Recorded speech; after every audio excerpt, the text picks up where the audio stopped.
Hello once again. We have one more video before our weekend break, and we're in the book of 2 Corinthians today. It was very hard to pick something to talk about for today because there's just so much great stuff in this book.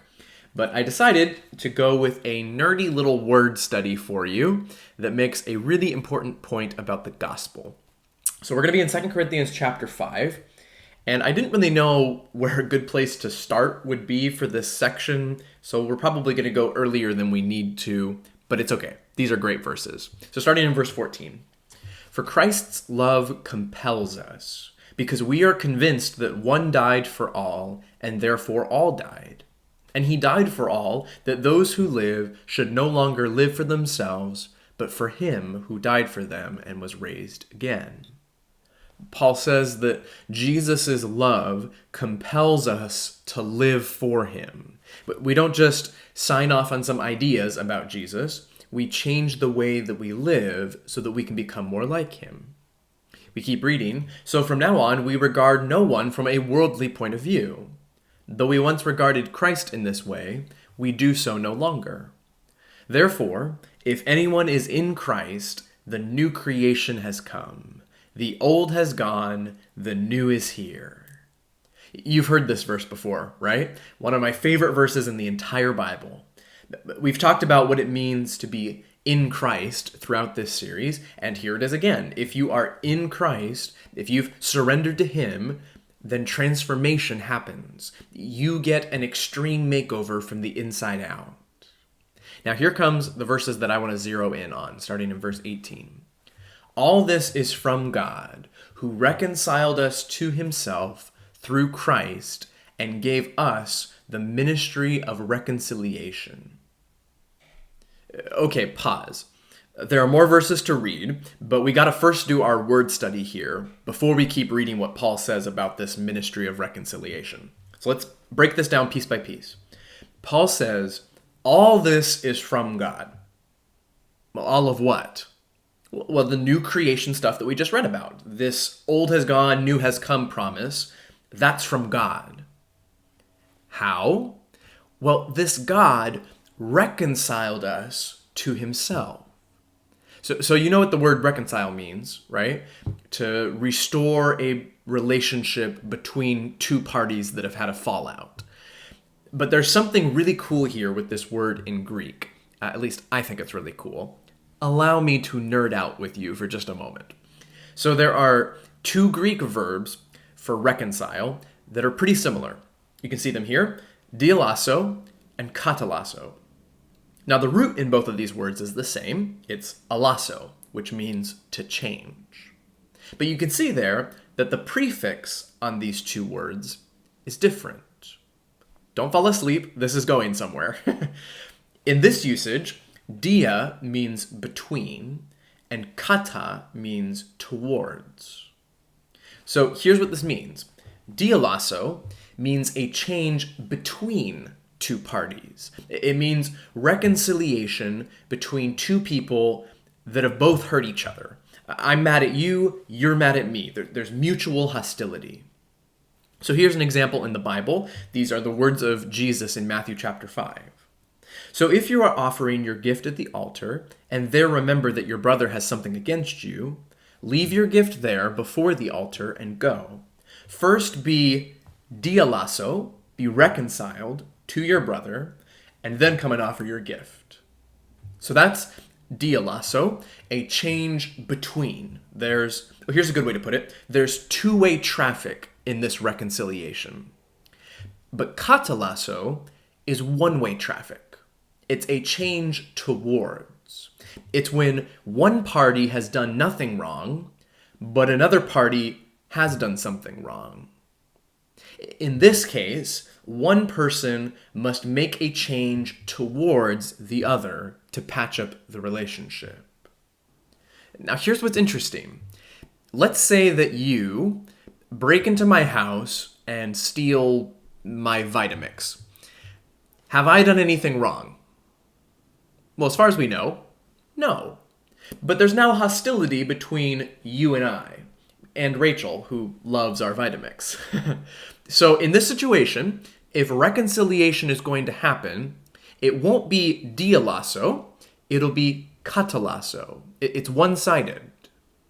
But notice, who needs to come and be reconciled? You or me? It would be you. The person who did wrong, you, would need to come and apologize and return my Vitamix and take me out to dinner or whatever. The burden of reconciliation rests on you, the person who did wrong. Now let's go back to 2 Corinthians chapter 5.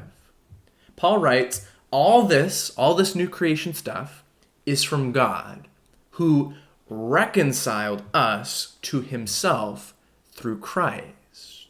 So this is our word katalasso, which makes sense. God hasn't done anything wrong. We have. But notice, is the burden of reconciliation placed on us? No. God reconciled us to himself. The person who did no wrong is the one doing the reconciling. And this is so powerful because how does God do this? Through Christ. So now catch this whole picture. Maybe I've lost you already on this, but I think that this is powerful. God, who has done nothing wrong, restores the relationship between himself and humanity by sending his own son to die on our behalf. Jesus pays the price of reconciliation that we ought to pay. Wow. See, you can't fix the broken relationship between you and God. Only God can. And the good news is that he did. Before we even looked remorseful or repentant, God was reconciling us to himself. Paul writes this in the book of Romans, "For if, while we were enemies, we were reconciled, katalassoed, to God by the death of his Son, much more, now that we are reconciled, shall we be saved by his life." So now let's finish what we started in Corinthians. All this is from God, who reconciled us to himself through Christ and gave us the ministry of reconciliation. So here comes the next part. You and I, because we've been reconciled to God, are given a ministry of reconciliation. What does that mean? Well, let's keep reading. That God was reconciling the world to himself in Christ, not counting people's sins against them. And he has committed to us the message of reconciliation. We are therefore Christ's ambassadors, as though God were making his appeal through us. We implore you on Christ's behalf, be reconciled to God. God made him who had no sin to be sin for us, so that in him we might become the righteousness of God.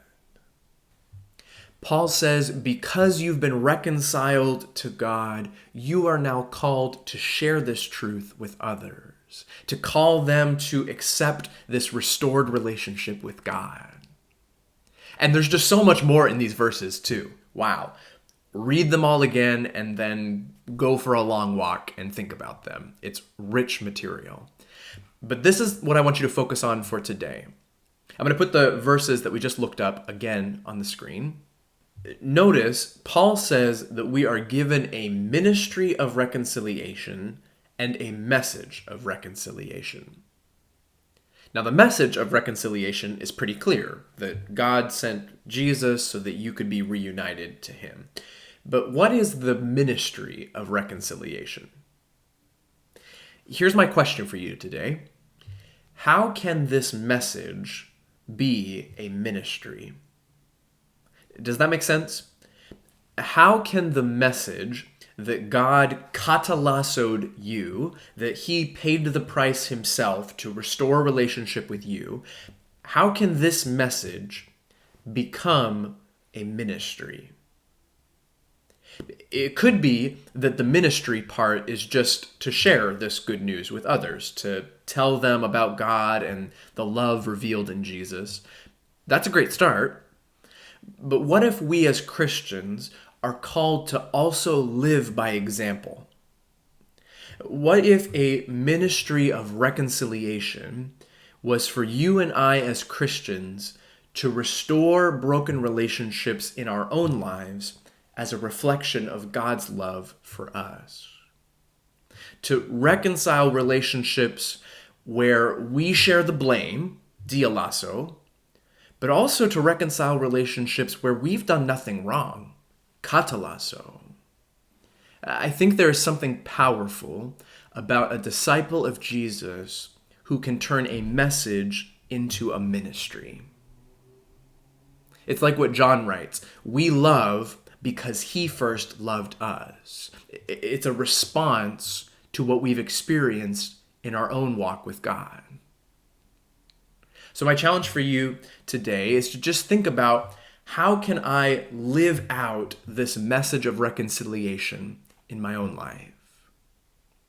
And then take a step towards that. Next week, we will be in a different book of the Bible on Monday. We'll actually have a video on Monday. We also will have a Sabbath live stream for church in a couple days. I'll be preaching for that and actually starting a series of presentations that I'm really excited about. So make sure you subscribe to this YouTube channel and you will find that Sabbath live stream in your feed as you do every week. Next week, we will be starting in Joshua. So I look forward to seeing you then. Have a wonderful weekend. Take care.